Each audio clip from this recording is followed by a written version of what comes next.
22번 건물의 표시 변경 등기에 관한 다음 설명 중 가장 옳지 않은 것은 1번 건물의 분할, 구분, 합병. 분할, 구분, 합병 면적이 달라지겠죠. 맞아요. 면적이 달라지니까 당연히 표제부에서 이루어지는 등기예요. 그 건물 소유권의 등기 명의인은 그 사실이 있는 때로부터 1월 이내에 그 등기를 신청해야 된다. 표지부 등기는 사실 발생일로부터 1월 이내에 등기를 신청해야 되죠. 다만 존재하지 아니하는 건물, 부존재 건물에 관한 멸시 등기 신청만큼은 1월이 아니라 지체 없이. 기억나셔요? 부존재 건물에 대한 멸시 등기만큼은 지체 없이. 2번 구분 건물로서 대지권 변경이나 소멸이 있는 경우에는 구분 건물 소유권의 등기 명의인은 한 동의 건물에 속하는 다른 구분 건물 소유권의 등기 명의를 대여하여 그 표지부 등기, 대지권 변경 등기를 신청할 수 있다. 맞습니까? 맞아요. 이 집합건물 등기부에서 표제부만큼은 반드시 동시에 작성이 돼야 되고 변경될 때도 동시에 변경돼야 되고 말소될 때도 동시에 말소가 돼야 돼요. 그러면 이 대지권 변경 등기는 어디에서 이루어진 등기죠? 표제부 하단부에서 이루어진 등기죠. 그러면 이것도 동시에 변경 등기가 이루어져야 될 겁니다. 따라서 구분소유권자 1인이 자신의 구분 건물에 대해서는 직접 신청할 테고 나머지 표제부 등기는 대외에 신청할 테고 두 개의 등기는 동시에 신청하겠죠. 네, 3번 건물이 멸시된 경우에 그 소유권의 등기 명의인이 1월 이내에 멸시 등기를 신청하지 아니하면 건물 대지의 소유자가 건물 소유권의 등기 명의를 대위하여 그 등기를 신청할 수 있다. 맞아요. 부존재 건물에 대한 멸시 등기는 지체 없이 신청하는 거죠. 그러면 대지 소유자가 이 부존재 건물에 대한 멸시 등기를 대위 신청할 때도 이거는 1월이죠. 자신이 신청할 때는 직접 지체 없이 신청하는 거지만 대지 소유자가 신청할 때는 1월 이내에 신청하지 않을 때 대위 신청하는 거죠. 네. 5번, 4번. 건물의 변경, 멸실에 따른 등기 신청 의무가 있는 자가 그 등기 신청을 게을리하였을 때는 과태료를 부과한다. 아니죠. 과태료 부과 규정은 삭제가 됐죠. 5번 건물의 표시 변경 등기는 단독 신청이며 왜요? 표제부 등기는 등기임자가 존재하지 않는 단독 신청이죠. 언제나 주등기에 의한다. 표지부 등기는 언제나 주등기. 그렇죠. 부기 등기하는 경우가 없습니다. 표지부 등기는 언제나 주등기. 정답은 4번. 23번 구분 건물 등기에 관한 설명으로 틀린 것은 1번 상가 건물도 일정한 요건을 갖춘 경우에는 구분 점포마다 각각의 소유권 보존 등기를 할 수가 있다.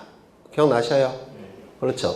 옛날에는 이 상가 건물은 보존 등기 신청할 수가 없었어요.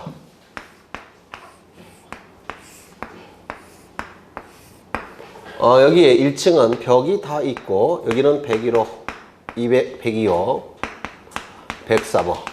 이거는 구조상 독립성, 이용상 독립성이 있으니까 당연히 구분 건물로 등기할 수가 있습니다. 근데 2층, 3층 같은 경우는 이렇게 선만 그어져 있다는 겁니다. 이렇게 선만. 이걸 뭐라고 불렀습니까? 평면 매장. 또는 구분 점포. 이렇게 불렀죠. 두 개의 용어를 다 기억하셔야 돼요. 평면 매장, 구분 점포. 이 평면 매장, 구분 점포는 구조상 독립성이 없죠. 왜? 벽이 없으니까. 따라서 구조상 독립성이 없기 때문에 예전에는 등기할 수가 없었습니다. 보존 등기가 불가능했어요. 그러면 어떻게 등기했냐면 여기가 A가 분양받고 여기 B가 분양받고 C가 분양을 받으면 여기는 201호, 202호, 203호 이렇게 분양이 됐을 때 옛날에는 2001년도 이전에는 어떻게 등기했을까요? 공유지분으로 등기할 수밖에 없었습니다. 그런데 집합건물의 소유 및 관리에 관한 법률이 개정이 되면서 구조상 독립성이 없을지라도 일정한 요건을 갖춘다면 이제는 보존 등기할 수 있다. 이렇게 법이 개정이 된 겁니다. 그 일정한 요건은 뭐였죠? 판매시설이나 운수시설일 것. 두 번째는 바닥 면적의 합계가 1000제곱미터 이상일 것. 세 번째는 여기에 선이 그어져 있을 것. 네 번째는 건물 번호가 견고하게 부착되어 있을 것. 이런 일정한 요건을 갖추고 있다면 구조상의 독립성이 설령 갖춰지지 않았더라도 이제는 보존 등기할 수 있게 된 겁니다. 그렇죠? 이거 여러 번 한 거죠. 그래서 이거 맞았습니까? 맞았겠죠? 이 일정한 요건은 민법에서 출제가 되지 등기법에서는 안 나올 테니까 그냥 정확하게 모르셔도 돼요. 민법에서 특정하시려면 외우셔야 되겠죠. 민법 규정이 있어요. 그렇죠. 2번 구분 건물로 될 수 있는 객관적 요건을 갖춘 경우. 이 객관적 요건이 뭐죠? 구조상 독립성, 이용상 독립성. 이 객관적 요건을 갖춘 경우에도 구분 소유자는 구분 건물로 등기하지 아니할 수 있다. 맞습니까? 그럼 구분 건물이 되기 위한 주관적 요건은 뭐예요? 객관적 요건은 있잖아요. 구조상 독립성, 이용상 독립성. 주관적 요건은 뭐죠? 모른 척 하는 거죠. 알고 있지만. 제가 이렇게 설명드린 적이 있는데, 갑은 3층짜리 건물을 신축합니다. 그리고 여기 층계가 있어요. 층계가 있다고 한다면 이용상 독립성 갖췄겠죠. 그렇죠. 그래서 구조 자체도 독립적으로 만들어졌고, 이용할 때도 독립적으로 만들어졌습니다. 이게 뭐예요? 객관적 요건. 그래서 1층, 2층, 3층이 구조상 독립성, 이용상 독립성이 있더라는 겁니다. 그러면 갑은 선택할 겁니다. 어떻게 선택하냐면 1층, 2층, 3층을 구분할 의사가 있다면 요 1, 2, 3층은 구분 건물로 등기하겠죠. 따라서 한 동 전체에 대한 표제보, 그 다음에 1층 표제보 갑구 을보, 2층 표제보 갑구 을보, 3층 표제보 갑구 을보, 여기다가 다 따로 등기해야 됩니다. 구분할 의사가 있다면. 그런데 구분할 의사가 없다면 이때는 표제보 갑구 을보 일반 건물로 등기하는 겁니다. 그럼 결국은 뭐 갖고 판단하는 겁니까? 구분 의사. 맞아요. 이게 뭐죠? 객관적 요건. 처음 들으셔요? 여러분 들었을 텐데, 민법에서 하셨을 텐데, 구분 행위 같은 뜻이에요. 여기 행위는 법률 행위라는 뜻입니다. 이 법률 행위 안에는 반드시 뭐가 있죠? 의사 표시. 그 의사가 바로 이겁니다. 구분 의사, 구분 행위. 똑같은 뜻입니다. 주관적 요건. 그러면 이 지문은 맞는 지문이겠죠? 그래서 객관적 요건을 갖춘 경우에도 건물 소유자는 구분 건물로 등기하지 아니할 수 있다. 구분 의사가 없다면. 구분 의사가 있다면 구분 건물로 등기할 수 있을 테고. 그렇죠. 그래서 이 지문은 맞았습니다. 3번. 등기관은 구분 건물에 관한 등기 신청을 받은 경우 신청서에 첨부서면 공지사실 등에 의하여 그 건물이 구분 건물이 아니라는 의심이 있는 경우에는 실질심사권이 있다. 예전에 등기법에서는 이 구조상 독립성, 이용상 독립성이 의심이 될 때는 등기관이 현장에 가서 조사할 수 있는 권리가 옛날에는 있었어요. 현장조사권. 이 현장조사권을 구조상 독립성, 이용상 독립성에 관한 현장조사권이 있었는데 이걸 실질적 심사라고 불렀습니다. 그런데 이 현장조사권이 폐지가 됐습니다. 그래서 현장조사권이 없기 때문에 이제는 무조건 첨부된 서류를 가지고 신청서의 내용만을 확인합니다. 즉 형식적 심사만 합니다. 그래서 이 지문은 틀린 지문이 되겠죠. 4번. 집합 건물의 규약상 공용 부분은 일정한 요건을 갖춘 경우 전유 부분으로 소유권 보존 등기를 할 수가 있다. 맞아요. 전유 부분으로 만들어졌는데 규약이나 공정증서를 통해서 공용 부분으로 전환시킨 부분을 뭐라고 그러죠? 규약상 공용 부분. 그렇다면 규약을 폐지한다면 공용 부분이 다시 전유 부분으로 돌아가겠죠. 전유 부분은 구분 소유권자가 생길 테니까 그 소유권을 취득하는 자가 무슨 등기를 신청하는 겁니까? 보전 등기를 지체 없이 신청한다고 했죠. 기억나셔요? 네. 그래서 이 지문은 맞는 집이 될 테고 5번. 한동 건물에 속하는 구분 건물 중에 일부만에 관하여 소유권 보전 등기를 신청하는 경우에는 나머지 구분 건물에 관해서도 표제부 등기를 동시에 신청해야 된다. 자신의 것은 직접 신청, 나머지 표제부는 배위 신청, 두 개의 등기는 동시 신청. 그래서 정답은 3번. 24번. 말소 등기에 관한 다음 설명 중 가장 옳지 않은 것은 1번. 폐쇄 등기 기록에 기록된 근저당권 설정 등기는 현 등기 기록이 이익이 되지 않는 한 말소할 수 없다. 왜? 현재 등기부로서의 효력이 없죠. 기억나셔요? 이 폐쇄 등기 기록 몇 가지 꼭 확인해야 된다고 했는데 여러 번 설명드렸죠.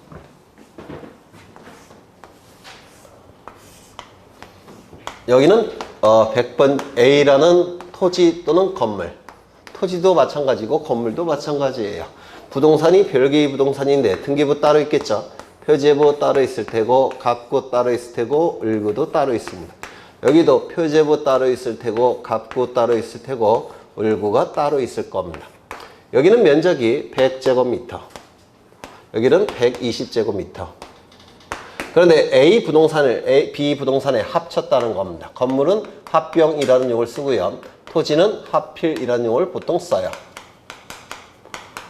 그렇다면 여기 면적은 뭘로 바뀌어야 돼요? 220제곱미터로 바뀌겠죠. 맞아요. 그러면 이거는 더 이상 이제 등기부가 필요 없겠죠. 이 등기부는 뭐 어떻게 합니까? 폐쇄하게 됩니다. 그래서 이 합병 등기나 합필 등기 또는 분할 등기나 분필 등기는 표제부 등기예요. 부동산 표시 변경 등기입니다. 그 일부에 들어가는 겁니다. 그러면 이 등기 기록을 폐쇄할 텐데 이 폐쇄된 등기 기록을 뭐로 불렀습니까? 폐쇄 등기부라고 불렀죠. 이 폐쇄 등기부는 첫 번째, 현재 등기부로서의 효력은 있습니까? 없습니까? 있어요? 없어요? 없겠죠. 공시적 효력은 없겠죠. 그렇죠. 그런데 이것이 무효가 돼버리면, 무효 취소가 돼버리면 이거 어떻게 됩니까? 부활한다고 했죠. 그래서 이 폐쇄된 등기 기록은 부활의 가능성이 있기 때문에 두 번째, 잠정적 효력은 있다라고 했습니다. 이 문구 꼭 기억하셔야 돼요. 잠정적 효력은 있습니다. 현재 등기부로서의 효력은 없지만 부활의 가능성이 있기 때문에 잠정적 효력은 있습니다. 부활의 가능성이 있으니까 세 번째, 영구 보존 장부라고 했죠. 그래서 영구 보존 장부 6가지를 꼭 외워달라고 부탁을 드렸어요. 첫 번째, 등기부. 두 번째, 폐쇄 등기부. 세 번째, 강의 등기부 있었죠. 세 번째 뭐 있죠? 신탁원부. 네 번째, 매매 목록. 다섯 번째, 공동 담보 목록 또는 공동 전세 목록. 여섯 번째, 도면 또는 도면 편집장. 기억나셔요? 그렇죠. 등기부, 폐쇄 등기부, 신탁원부, 매매 목록, 공동 담보 목록, 도면 또는 편철장. 그렇죠. 그 다음에 이 폐쇄 등기부도 공시가 돼야 돼요. 공시가 돼야 되는데, 즉 열람이나 증명서 발급이 되는데 이 열람이나 증명서 발급은 보통 5가지를 얘기하죠. 첫 번째, 전부증명서 2가지. 뭐가 있죠? 말소상 포함 전부증명서, 현재 유효상 전부증명서, 그리고 일부증명서 3가지가 있었죠. 현재 소유 현황 일부증명서. 그 다음에요. 또 지분 취득 이력 일부증명서. 또 네? 또 뭐가 있어요? 저도 잊어버렸는데. 현재 소유 현황 일부증명서. 그 다음에 지분 취득 이력 일부증명서. 특정인 집은 일부증명서. 이렇게 3가지가 있죠. 그러면 총 5가지가 있는데 이 폐쇄 등기부는 딱 하나의 형태로만 공개가 됩니다. 말소사항 포함 전부증명서 형태로만 공개가 돼요.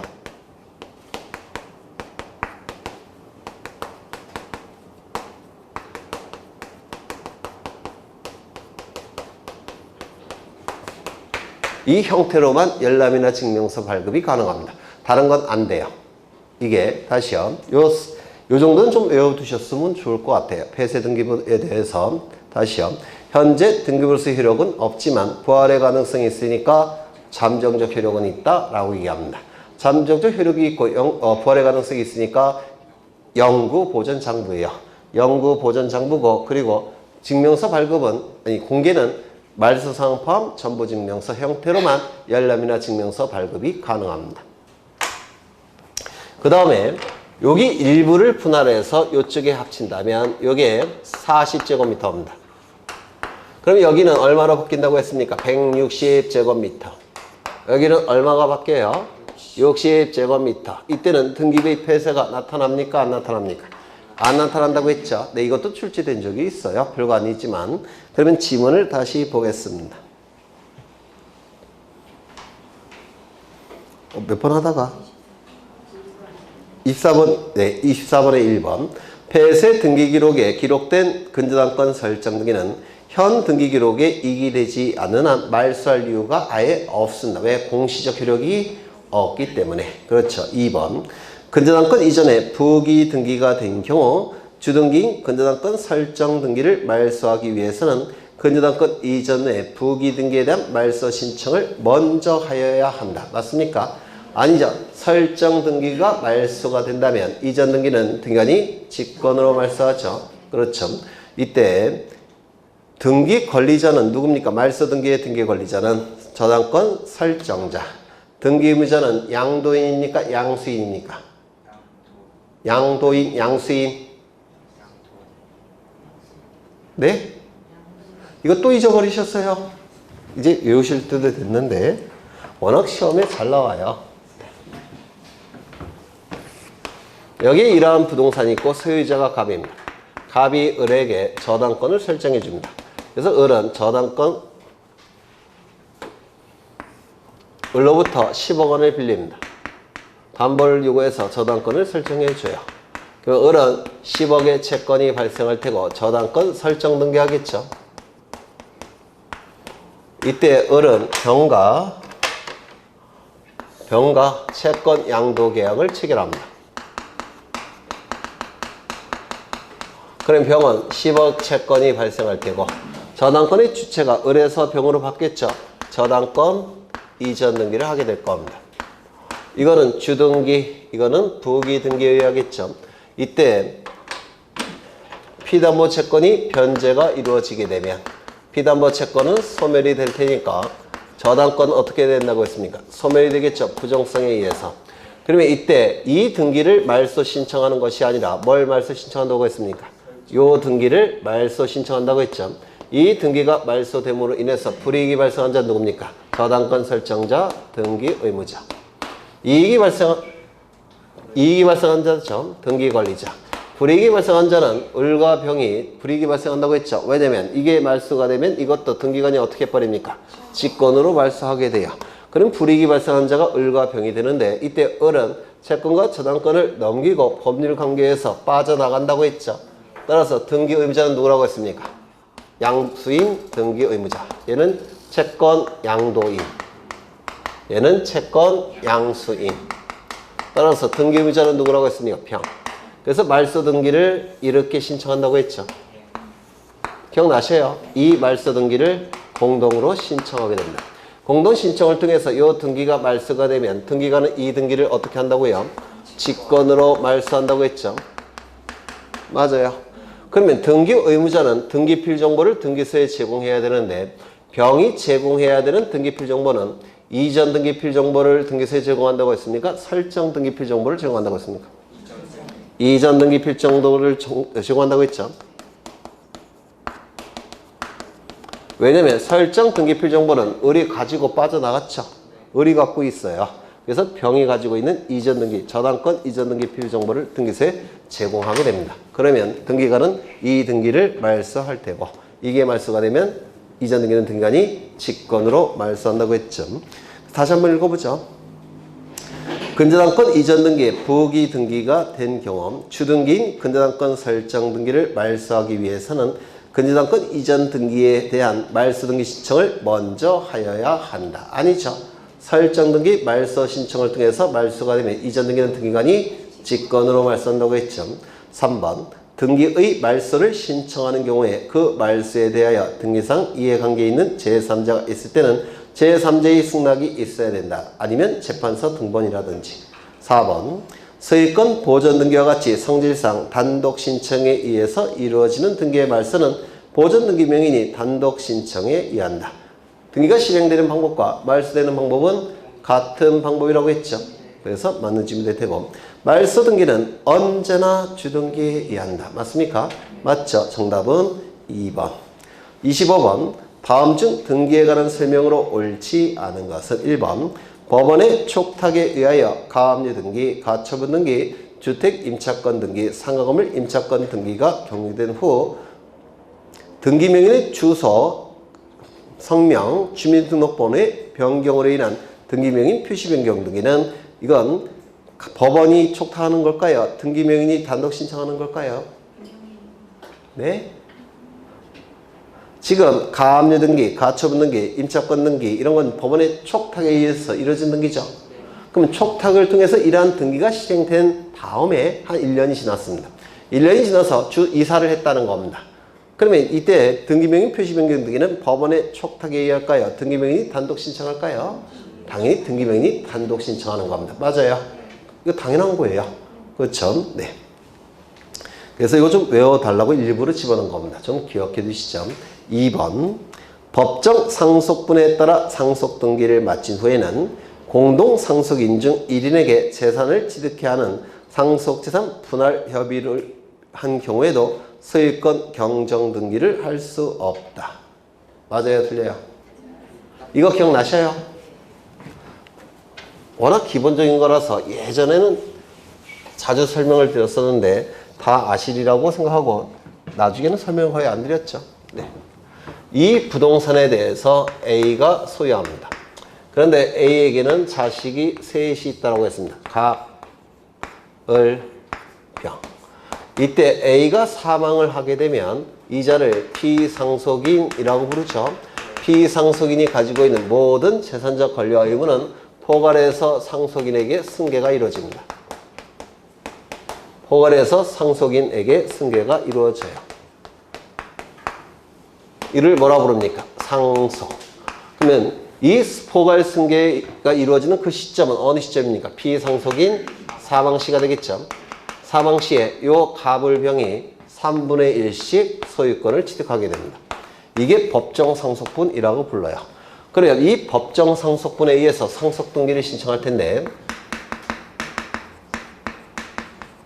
등기원인은 뭐죠? 상속. 그리고 등기의 목적은 뭐겠습니까? 소유권 이전 등기. 상속등기죠. 맞아요. 이때 요 상속인 1인은 자신의 지분만에 대한 상속등기를 신청할 수 있다 없다? 상속인 1인은 자신의 지분만에 대해서 상속등기 신청할 수 있습니까? 없죠. 상속인 1인은 전원 명의로 상속등기 신청할 수 있습니까? 이건 가능하다고 했죠. 그렇죠. 원래는 갑을병이 같이 가서 신청하는 겁니다. 손잡고 단독 신청하는 거예요. 이렇게 갑 3분의 1, 을 3분의 1. 그래서 이 갑을병이 등기 권리자로서 단독 신청을 통해서 이 등기가 이루어지는 겁니다. 이때 상속인 1인은 자신의 상속분만에 대한 상속등기 신청할 수 있다 없다? 없다. 전원 명의로 상속등기 신청할 수는 있다. 기억나시죠? 이걸 뭐라고 부르냐면 법정 상속분에 의한 상속등기라고 불러요. 이 등기는 단독 신청입니까? 공동 신청입니까? 이 등기가 이루어짐으로 인해서 이익이 발생한 자는 누굽니까? 갑, 을, 병, 등기 권리자. 불이익이 발생한 자는 누굽니까? 없어요. A, 등기무자. 돌아가셨죠? 맞아요.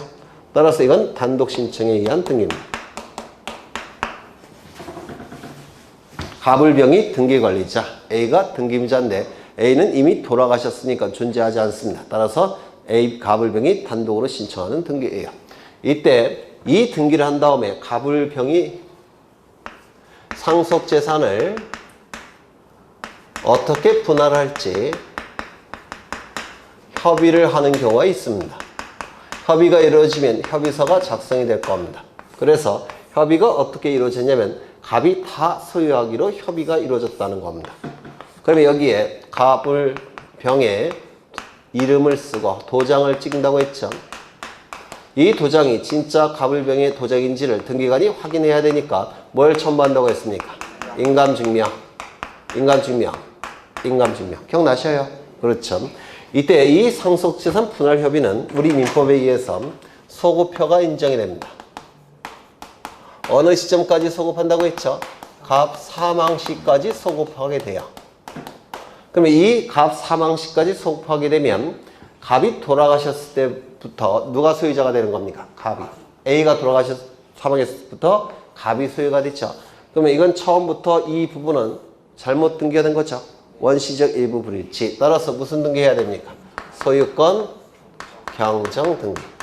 이 소유권 경정 등기를 통해서 갑의 단독 소유가 돼버립니다. 이 등기가 이루어짐으로 인해서 이익이 발생한 자는 누굽니까? 갑. 지분이 늘어났죠. 불이익이 발생한 자는 누굽니까? 을, 병. 따라서 이 등기는 공동신청에 의한 등기. 기억나셔요? 이거 여러 번 한 거예요. 네. 그럼 지문을 다시 보시면 법정 상속분에 따라 상속등기를 마친 후에는 공동상속인 중 1인에게 재산을 취득하게 하는 상속재산 분할 협의를 한 경우에도 소유권 경정등기를 할 수 있다. 맞아요. 이 소유권 경정등기는 협의 분할로 인한 소유권 경정등기인데 상속등기 일종입니다. 그런데도 불구하고 특이하게 공동신청에 의한 등기라서 시험에 자주 나오는 등기예요. 공동신청이라서 이게 시험에 대단히 잘 나옵니다. 그래서 이 지문은 네, 틀렸습니다. 3번 부동산 표시에 관한 경정등기에서는 등기상 이해관계에 있는 제3자의 승낙의 유무가 문제될 여지가 없다. 왜요? 표제부 등기는 권리에 관한 내용이 등기가 아니죠. 따라서 표제부 등기에는 등기부자 또는 불이익이 발생하는 제3자가 존재할 이유가 없습니다. 손해가 발생할 자가 없다는 겁니다. 이거 기억하셔야 돼요. 표제부 등기에서는 등기부자도 존재하지 않고 등기상 이해관계인도 존재하지 않습니다. 표제부는 그 부동산의 객관적 사실을 정확하게 공시하는 것만 중요해요. 따라서 제3자가 나타날 여지가 전혀 없습니다. 권리에 관한 등기가 이루어지지 않으니까. 이것도 좀 기억해 두셔야 되고요. 4번 규약상 공용 부분을 등기하는 경우에는 갑구와 을구를 두지 않고 표제부만 둔다고 했죠. 기억나셔요? 만약에 갑구, 을구가 존재한다면 그 갑구, 을구에 기록된 등기는 등기관이 어떻게 할까요? 직권으로 말소합니다. 조심하셔야 될 것은 직권으로 말소한 상태로 두는 것이지 빼서 버리진 않습니다. 이거 좀 기억해 두셔야 돼요. 왜냐면 나중에 규약이 폐지가 되면 어떻게 될까요? 다시 갑구를 만들어야 되겠죠. 갑구 만든 거 돈 드니까 그냥 내버려 두는 겁니다. 말소만 한 상태로 내버려 두는 겁니다. 이거 무슨 말인지 아시겠죠? 네. 그러면 갑구에 기록된 등기는 효력이 있습니까? 없습니까? 없겠죠. 없으니까 갑구를 두지 않고 이렇게 그 문구가 이렇게 나온 거예요. 갑구의 기록은 있지만 말소가 된 상태이기 때문에 없는 것으로 간주하는 겁니다. 폐쇄하지는 않는다는 뜻이에요. 내버려 둡니다. 말소한 상태로 내버려 두는 겁니다. 그 다음에 5번 수탁자가 타인에게 신탁재산에 대하여 신탁을 설정하는 경우 해당 신탁재산에 속하는 부동산에 관한 권리이전 등기에 대해서는 새로운 신탁의 수탁자를 등기 권리자로 하고 원래 신탁의 수탁자를 등기 의무자로 한다. 이게 뭐죠? 재신탁. 기억나셔요? 재신탁. 기억나셔야 되는데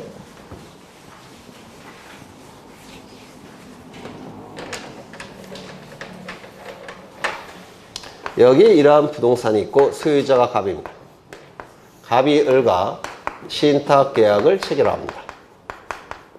신탁 계약이 체결되면 신탁 계약에 의해서 소유권 이전 등기와 무슨 등기를 신청한다고 했죠? 신탁 등기를 신청한다고 했죠. 기억나셔요? 이때 갑과 을은 등기소에 가서 소유권 이전 등기를 공동으로 신청하는 것이고 그 다음에 신탁 등기는 수탁자가 단독으로 신청한다고 했죠. 이렇게 단독으로 신청한다고 했습니다. 이 두 개의 등기 신청은 한 장의 신청서로 신청하기 때문에 동시 신청이고 순위번호 동일하다고 했습니다. 기억나셔요? 이때 이 을이 뭐가 되는 겁니까? 등기 권리자. 요 등기에 있어서 등기 권리자는 누구라고요? 을. 등기 의무자는 누구죠? 갑. 그래서 소유권 이전 등기는 갑과 을이 공동으로 신청하고 신탁 등기는 수탁자가 단독으로 신청하고 두 개의 등기 신청은 한 장의 신청서로 신청하기 때문에 동시 신청, 순위번호 동일. 이거 여러 번 한 거예요. 이때 요 을이 병과 재신탁 계약을 체결합니다. 그럼 재신탁 계약에 의해서 소유권 이전 등기가 이루어지겠죠. 그리고 신탁 등기가 이루어져야 되겠죠. 맞아요. 그렇죠. 이 소유권 이전 등기 등기 의무자는 누구죠? 을. 등기 권리자는 누구죠? 병. 그래서 이렇게 공동으로 신청합니다. 그리고 이 신탁 등기는 어떻게 신청하죠? 수탁자가 단독 신청하죠. 수탁자는 누굽니까? 여기서는 병. 그래서 이렇게 신청하겠죠. 두 개의 신청은 한 장의 신청서로 신청. 따라서 동시신청, 순위번호 동일. 기억나셔요? 네, 이거 다 했던 거예요. 네. 그럼 지문을 다시 보시면 수탁자가 타인에게 신탁 재산에 대하여 신탁을 설정하는 경우 재신탁이라고 불러요. 재신탁. 다시 한번 또 신탁을 한다는 겁니다. 해당 신탁 재산에 속하는 부동산에 관한 권리 이전 등기에 대해서는 새로운 신탁의 수탁자가 누굽니까? 병. 등기 권리자로 하고 원래 신탁의 수탁자 누굽니까? 을을 등기무자로 해서 이 소유권 이전 등기는 어떻게 이루어진다고요? 공동신청. 맞아요? 네. 여러 번 한 거예요. 이것도. 정답은 몇 번이죠? 2번. 26번. 합의에 관한 등기에 관련된 다음 설명 중 틀린 것은 1번. 합의자가 2인인 경우에 그중 1인이 사망한 때에는 특별한 약정이 없다면 잔존 합의자는 자기 단독 소유라는 합의명의인 변경 등기를 신청할 수 있다. 맞았나요? 틀렸나요? 맞죠? 네. 올해 합의 등기가 나올 텐데 좀 어렵죠? 여기 이러한 부동산이 있고 소유자가 갑을 그리고 지분은 2분의 1씩 갖고 있는데 갑과 을의 소유 형태는 합유라는 겁니다. 그러면 이 합의 지분은 등기부에 기록이 됩니까? 안 됩니까? 이 합의 지분은 등기부에 기록이 되지 않는다고 했죠. 이 상태에서 누가 사망했다는 겁니까? 을이 사망을 했다는 겁니다. 그러면 이 합의 지분은 원칙적으로 공동의 목적에 의해서 연결되어 있기 때문에 양도나 상속이 허용됩니까? 안 됩니까? 안 되죠. 맞아요. 따라서 이 을이 가지고 있는 지분은 상속인에게 상속되지 않고 누구에게 귀속이 됩니까? 갑에게 귀속이 돼요.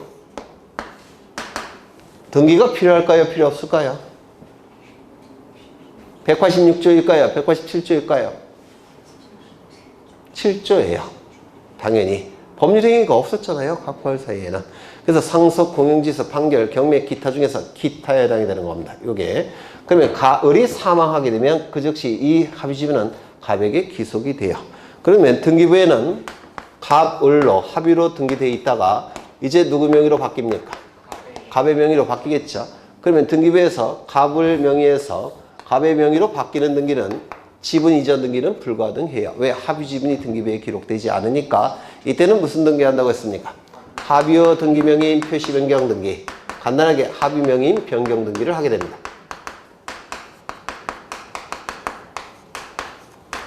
맞아요.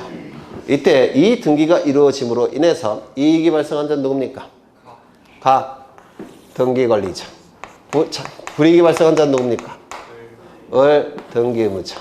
근데 을이 살아 계셔요? 안 살아 계셔요? 안 살아 계셨죠? 따라서 단독 공동 단독 신청. 당연히 단독 신청입니다. 되셨을까요? 네. 단독 신청이라는 것도 좀 기억해 두시죠. 다시 한번 읽어보죠. 합의자가 2인인 경우에 그중 1인이 사망한 때는 특별한 약정이 없다면 잔존 합의자는 자기의 단독 소유로 하는 합의명의 변경 등기를 신청할 수 있다는 겁니다. 되셨나요? 그럼 기출지문 하나 더 보시죠. 이때 요 갑이 을이 사망하자 이 부동산을 다른 자에게 처분하고자 합니다. 처분하고자 해요.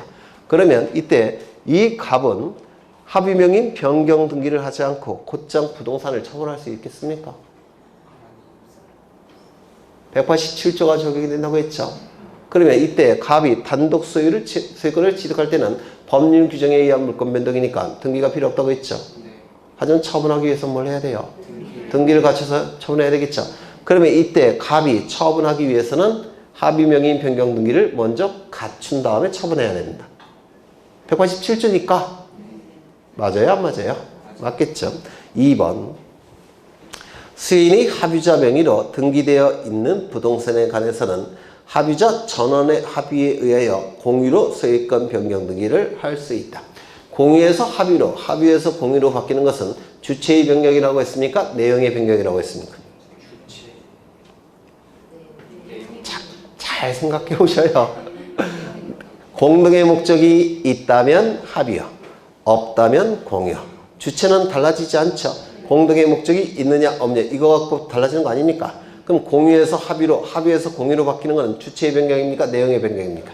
내용의 변경. 따라서 소유권 변경 등기, 소유권 이전 등기. 소유권 변경 등기. 맞아요. 그런데 공유에서 총유로 바뀌는 것은 주체의 변경입니까? 내용의 변경입니까? 주체의 변경. 맞아요. 이때는 소유권 변경 등기입니까? 소유권 이전 등기입니까? 소유권 이전 등기. 민법에서 하시는지 모르겠는데 총유는 단체가 소유하는 거라고 했죠. 이때 이 단체는 누굴 얘기하는 겁니까? 비법인 사단. 그러면 비법인 재단은 포함되느냐? 민법에서 하시는지 모르겠는데 비법인 재단의 소유 형태는 뭐예요? 총유. 총유. 비법인 재단은 그 안에 소유자가 있습니까?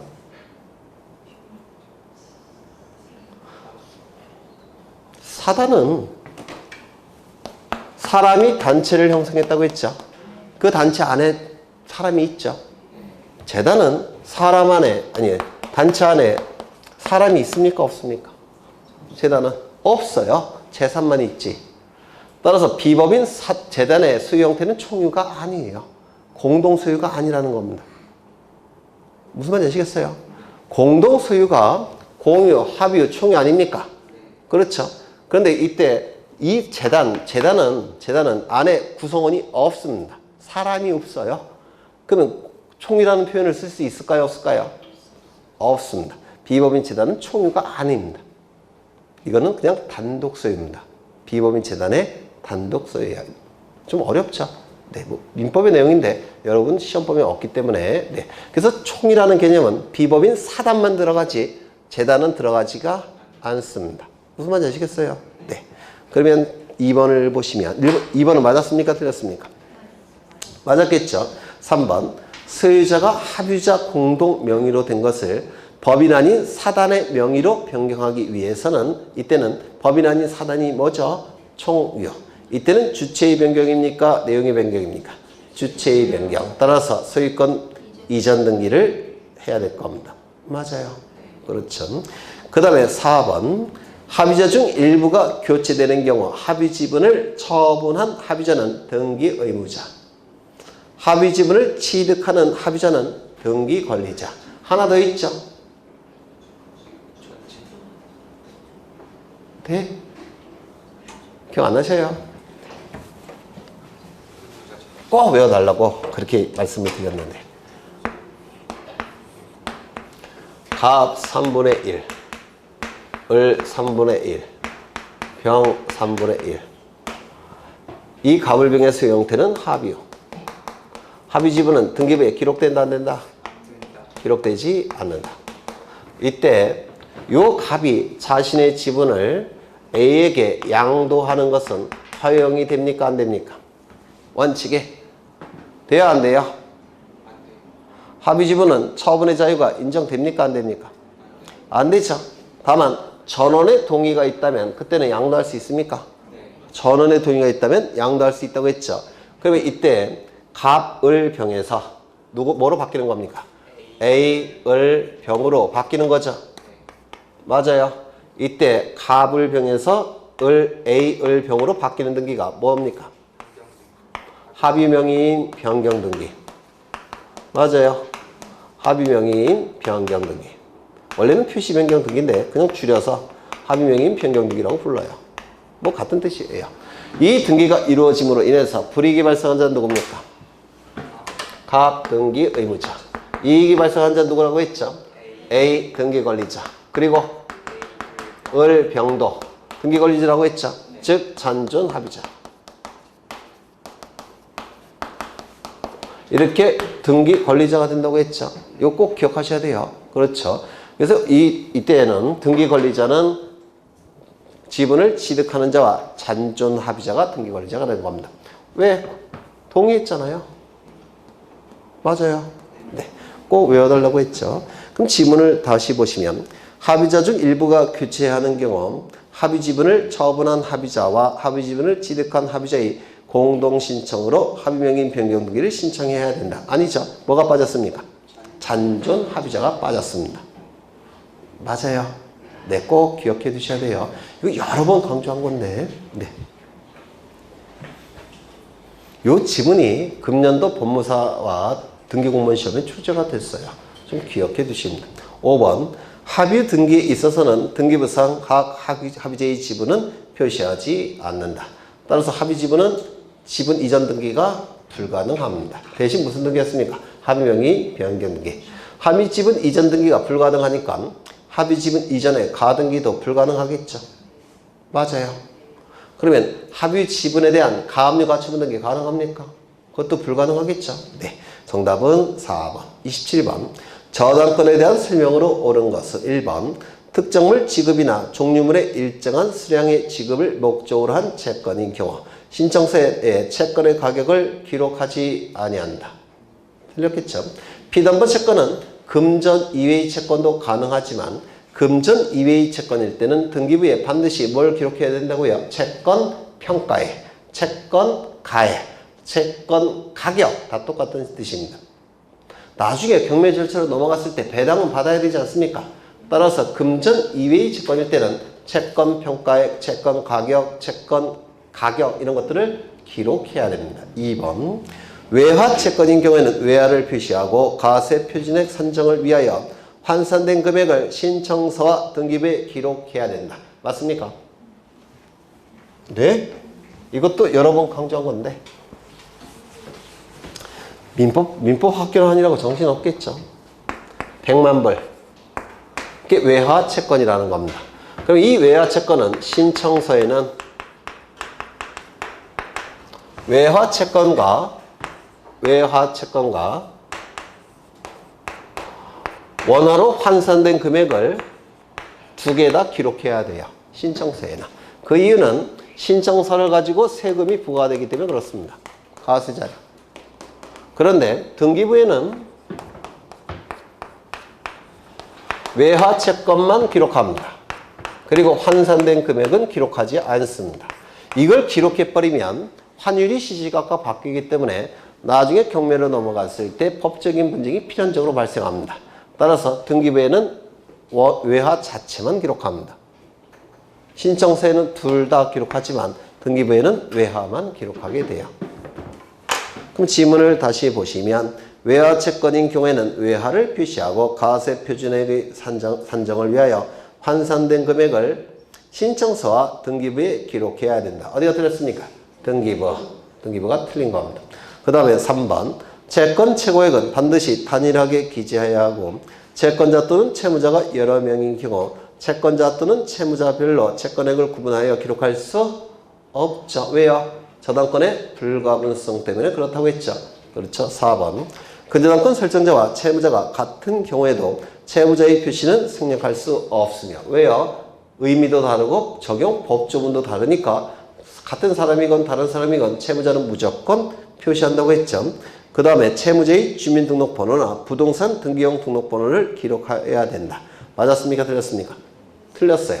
이 주민번호나 부동산 등기용 등록번호는 등기명의인만 기록하는 겁니다. 채무자는 등기명의인이에요? 아니에요? 아니죠. 돈 빌린 자에 불과하죠. 저당권자가 아니죠. 따라서 주민번호나 부동산 등기용 등록번호는 부여하지 않습니다. 기록하지 않습니다. 그러면 채권자 대위 신청을 통해서 채무자 명의로 등기가 될 때 채권자의 이름, 주소는 등기부에 기록하는데 채권자의 주민번호는 기록할까요? 안 할까요?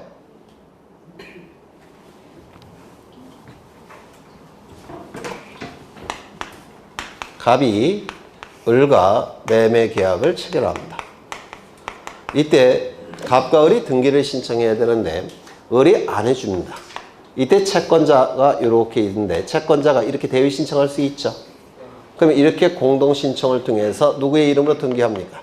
을의 이름으로 소유권 이전 등기가 되겠죠. 그럼 이때 채권자도 등기부에 이름과 주소는 기록을 해요. 채권자도. 하지만 주민번호는 채권자의 주민번호는 기록하지 않습니다. 왜요? 등기명의 되는 자가 아니니까. 맞아요. 그래서 이 주민등록번호나 부동산 등기용 등록번호는 등기명의인만 기록하는 겁니다. 등기명의인만. 그래서 채권자 대위 신청에 있어서 이 채권자, 저당권 등기에 있어서 이 채무자는 주민번호 같은 건 기록하지 않습니다. 다만 비법인 사단 재단의 대표자나 관리인의 이름, 주민번호, 주소는 등기부에 기록한다고 했죠. 그건 예외예요. 그 다음에 몇 번이지? 5번. 수인이 채무자가 연대 채무자의 지위에 있다 하더라도 등기신청서 및 등기부에는 연대 채무자로 기록할 필요가 없다고 했죠. 채권 저당권자는 채무자의 종류는 의미가 없다라고 했습니다. 따라서 단순히 채무자로 기록할 겁니다. 그래서 정답은 5번. 28번. 임차권 등기에 관한 다음 설명 중 가장 옳지 않은 것은 1번. 차임을 정하지 아니하고 보증금의 지급만을 내용으로 하는 임대차, 즉 채권적 전세의 경우에는 차임 대신 임차 보증금을 기록한다. 맞습니까? 꼭 기억하셔야 돼요. 네. 보증금 10억, 월세 100만 원. 그러면 등기부에 임차권 등기할 때 뭐만 기록한다고요? 월세 100만 원. 맞아요. 보증금 10억, 월세 0원. 월세는 없다는 겁니다. 그러면 차임을 뭐로 기록한다고요? 10억. 여러분 얘기했죠? 2번. 임차권 등기 명령에 따른 등기는 임대차 종료 후 보증금을 반환받지 못한 임차인의 신청에 따라 법원, 사무관 등의 촉탁에 의해서만 가능하다. 임차권 등기 명령을 신청하기 위한 요건은 두 가지예요. 첫 번째, 임대차 존속기간이 종료가 됐을 것. 두 번째, 임차 보증금이 반환되지 않았을 것. 맞아요. 이때 임차권 등기 명령을 법원에 신청하게 되면 법원은 결정할 테고 법원은 등기소에 임차권 등기 명령에 의한 임차권 등기를 촉탁할 겁니다. 미등기 부동산일 때는 등기관이 직권으로 보존 등기한 다음에 임차권 등기를 실행하겠죠. 3번. 미등기 주택에 대한 임차권 등기 명령에 촉탁이 있는 경우에 등기관은 직권 보존 등기를 한 후 임차권 등기를 해야 된다. 맞겠죠? 4번. 주택 임차권 등기 명령의 결정 후 주택의 소유권이 이전된 경우 등기 촉탁서에 전 소유자를 등기 의무자로 기재하여 임차권 등기에 기입을 촉탁할 때는 촉탁서에 기재된 등기 의무자의 표시가 등기부와 부합하지 아니하므로 등기관은 등기 촉탁을 각하해야 된다. 맞았을까요? 틀렸을까요? 네? 임차권 등기 명령이 결정이 됐는데 부동산 소유자가 달라졌다는 겁니다. 그렇다면 등기부에 기록된 소유자는 누굽니까? 새로 소유권을 취득한 자죠. 촉탁서에 기록된 소유자는 누구겠습니까? 전 소유자죠. 그러면 등기부에 기록된 내용과 신청서, 촉탁서에 기록된 내용의 소유자가 같습니까? 다릅니까? 달라요. 이때는 어떻게 할까요? 각하하게 됩니다. 다르니까. 그렇지 않아요? 그렇죠. 그러면 어떻게 해야 됩니까? 다시 소유자를 고쳐갖고 다시 신청을 해야 될 겁니다. 맞아요? 안 맞아요? 맞죠? 네. 그래서 이 집은 좀 외워달라고 일부러 집어넣은 겁니다. 그 다음에 5번. 법원의 촉탁에 의한 임차권 등기 및 상호물 임차권 등기가 격리된 경우 그 등기에 기초한 임차권 이전 등기나 전대차 등기 가능합니까? 여러 번 했죠? 맞아요? 할 수 없다죠. 그렇죠. 왜요? 존속기간이 이미 종료가 돼서 용익적 권리로서의 임차권은 소멸된 상태죠. 맞아요. 담보적 기능으로서의 임차권 등기하는 거죠. 네. 그래서 이 지문은 틀렸습니다. 정답은 5번. 29번. 등기 신청 치하에 관한 다음 설명 중 가장 옳지 않은 것은 1번. 등기 신청의 치하는 등기관이 등기를 마치기 전까지 할 수 있다. 꼭 외워달라고 했죠. 등기를 마치기 전까지. 2번. 등기 신청인 또는 그 대리인은 등기 신청을 취하할 수 있는데 다만 등기 신청 대리인이 등기 신청을 취하하기 위해서는 취하에 대한 특별수권이 있어야 됩니까? 있겠죠. 3번. 등기관은 등기 신청에 취하서가 제출된 때에는 취하서를 좌측 하단 여백에 접수 도장을 찍고 접수 번호까지 기록한 다음에 접수장에 등재한다. 얼핏 봐도 맞겠죠. 이렇게 생소한 문구가 나오면 답을 골라서는 안 돼요. 그렇죠. 근데 다 생소하면 공부를 안 한 거죠. 네, 공부를 하셨는데 좀 생소한 지문이 나오면 그건 답이 될 가능성이 없는 겁니다. 그렇죠. 다 생소하다. 그러면 어떻게 골라야 될까요? 일단 만이라는 글자가 있는지 반드시라는 글자가 있는지를 찾아봐야 됩니다. 다 생소하다. 5개의 문장이 다 생소하다. 그거를 일단 찾아봐야 돼요. 근데 반드시 단, 만 이런 문구가 없으면 이제 어떻게 할까요? 다 생소한데 아니면 생소한 게 한 2-3개 있는데 뭘 찾아야 될까요? 아래쪽에 있는 걸 찾는 겁니다. 아래쪽에 있는 걸 찾기 전에 먼저 긴 문장을 찾는 거예요. 긴 문장이 답이 될 가능성이 훨씬 높습니다. 긴 문장. 근데 긴 문장이 두 개가 딱 있습니다. 글자 개수를 세어봤더니 비슷해요. 그때는 뭘 찾아야 될까요? 아래쪽에 있는 거. 가능한 아래쪽에 있는 거. 나름대로 객관식 지금 찍는 그 훈련을 하셔야 될 텐데, 네. 그래서 생소한 건 일단 제외를 시키고, 그 다음에 다만, 단서 규정, 또는 반드시, 이런 문구는, 답이 될 가능성이 높으니까 그걸 찾아봅니다. 그것도 없으면 긴 문장도 없으면, 긴 문장이 비슷하면 아래쪽에 있는 거. 네. 제 결론이 그래요, 제가 이제 강의한 지 30년 정도 된 것 같은데, 네. 입시학원에서 10년, 중개사학원에서 20년, 총 30년 정도 했는데, 나름대로 객관식 찍는 훈련이 아니라, 나름대로 제가 찾아낸 겁니다, 이게. 네. 그 다음에 몇 번이죠? 4번. 전자신청의 경우에도 그렇지 않은 서면으로 하여야 하며, 전산정보 처리 조직을 이용하여 할 수 없다. 등기 전자신청은 치아도 전자치아, 방문신청은 치아도 방문치아. 그렇죠. 그래서 이 지문은 맞았습니까? 틀렸죠. 그 다음에 5번. 여러 개의 등기를 일괄 신청하는 경우 그 일부 치아는 할 수가 있다죠. 한 개의 등기 신청 사건에서 일부 치아는 안 된다고 했죠. 네, 정답은 4번. 30번. 등기관의 결정 또는 처분에 대한 이의신청에 대한 설명이다. 옳은 것은 1번. 등기신청을 각하한 결정에 대해서는 각하 결정이 됐으니까 등기부에 변화가 있습니까? 없습니까? 없죠. 소극적 부당에 해당되겠죠. 그러면 부당성을 주장한 신청인은 이의신청할 수 있는데 제3자는 이의신청할 수 있을까요? 없을까요? 없다고 했죠. 그렇죠. 각하 결정이 부당할 때는 신청인만 이의신청할 수가 있고 제3자는 이의신청할 수가 없다고 했죠. 그럼 적극적 부당, 즉 등기 실행 결정에 대해서는 신청인도 이의신청할 수가 있고 제3자도 이의신청할 수 있다고 했죠. 1번 따라서 맞았습니까? 틀렸죠. 네, 2번. 채권자가 채무자를 대하여 격려한 등기가 채무자의 신청에 의하여 말소된 경우에는 등기관의 그 말소 처분에 대하여 위 채권자는 이해관계인이 아니므로 이의신청할 수 있다 없다? 채권자 대위 신청을 통해서 등기가 실행이 됐는데 채무자가 말소를 해버렸다는 겁니다. 열 받아요, 안 받아요? 받죠. 따라서 이의신청할 수가 있다. 그렇죠. 하나 더. 상속인이 아닌 자는 상속 등기가 부당하다고 해서 이의신청할 수 있다 없다? 없다. 저당권 이전 등기에 대해서 저당권 설정자는 이의신청할 수 있을까요, 없을까요? 저당권 이전 등기에 대해서 저당권 설정자는 이의신청할 수 있다 없다?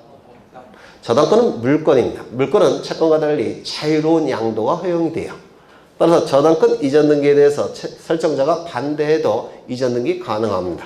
그럼 이전 등기에 대해서 설정자는 이의신청할 수 있다 없다? 없다. 하나 더.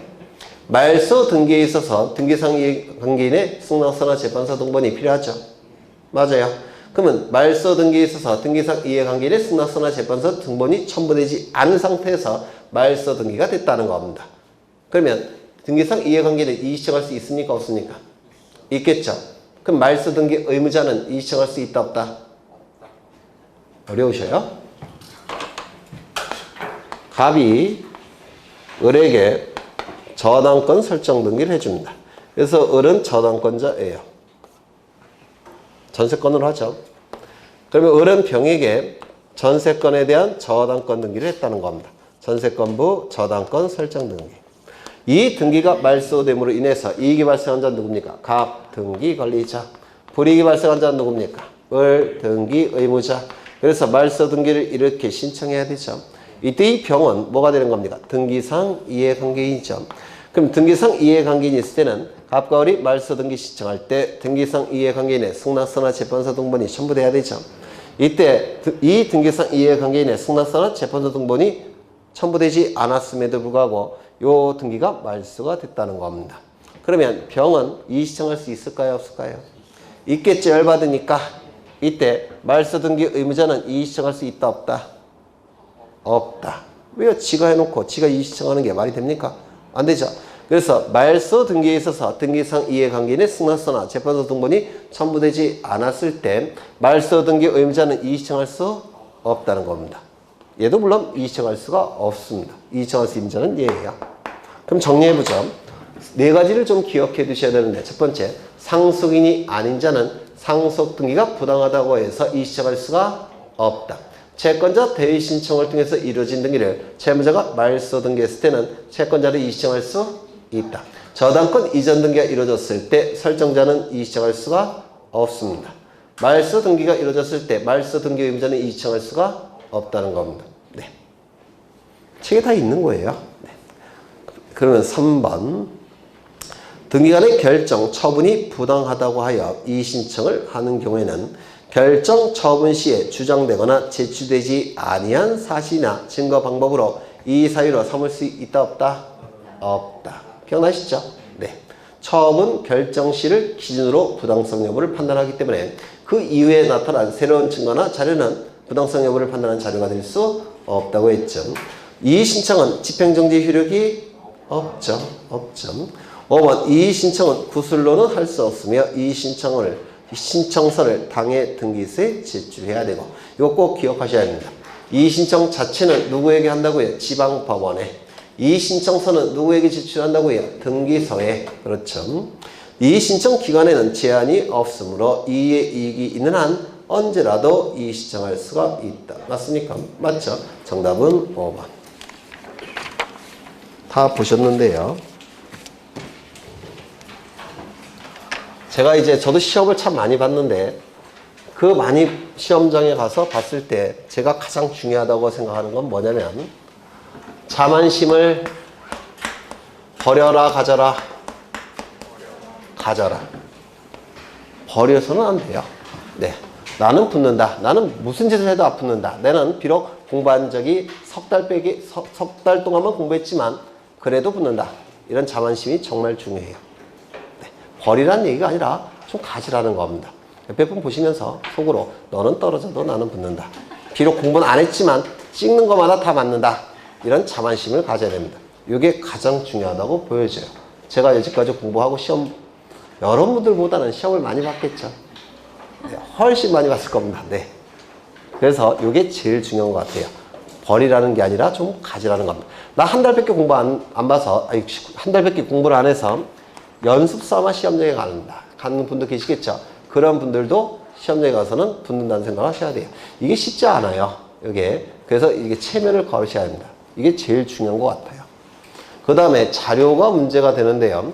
지금 2차 과목은 보통 2차 과목뿐만 아니라 2차 과목에서 세법 빼놓고 전공자가 출제자로 들어가질 않습니다. 무슨 말이냐면, 공법을 누가 출제할까요? 행정법 전공하신 분들이 출제하겠죠. 행정법 전공자가 여러분 공부하시는 그 공법의 법조문 알까요? 모를까요? 몰라요. 행정법 전공자는 이론을 공부하는 겁니다. 대학 교수들은. 그 다음에 공시법령 전공한 사람이 있을까요? 없을까요? 없어요. 다 민법 전공자예요. 민법 이론 전공자입니다. 중개법 전공한 사람이 있을까요? 없어요. 다 민법 전공이에요.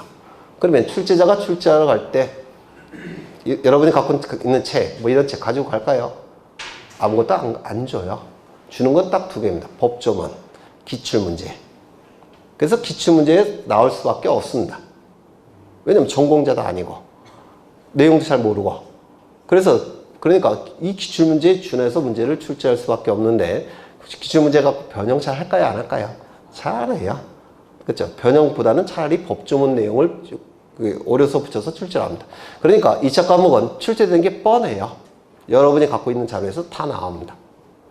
전공 환자가 출제하는 게 아니기 때문에 그래요. 그래서 제일 중요한 건 기출문제. 2차 과목은 전공자도 아니기 때문에 기출에서 거의 100% 나오신다고 생각하시면 돼요.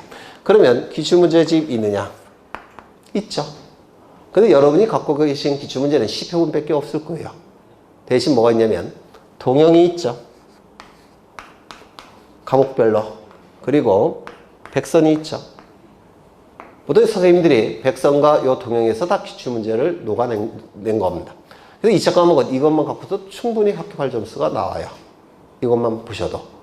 단 외우는 건 의미가 없고요. 지문 하나씩 이해하셔야 될 거예요. 그러면 합격하는데 전혀 지장이 없습니다. 2차 과목은.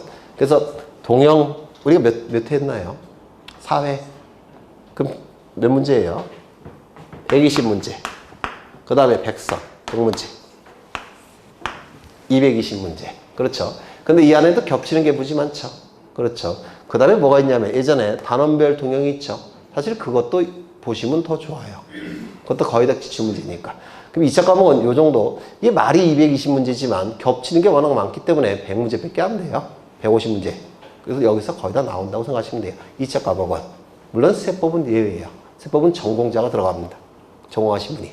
근데 세법을 제외하고선 민법, 세법, 학계론 요 세 가지를 제외하고선 전공자가 없어요. 네, 그렇게 좀 이해하시면 돼요. 고생하셨고 제일 중요한 게 뭐다? 이거. 네.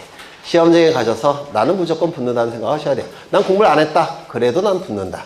공부를 거의 안 해도 나는 붙는다. 네, 그런 체면을 잡고 거셔야 되고요. 그 다음에 주변에 친구분 가셨을 때 이렇게 얘기하셔요. 너도 붙는다. 우리 학원에서 안 다니는 사람들을 이렇게 보면서 니네는 다 떨어진다. 이렇게 생각하시면 되지 않을까 싶습니다. 고생하셨고 아마 오늘까지 나오신 분들은 거의 동차에 합격하실 겁니다. 통계적으로 그래요. 거의 90% 이상이 붙으시더라고요. 고생하셨고 나중에 기회 되면 또 뵙겠습니다. 수고하셨습니다.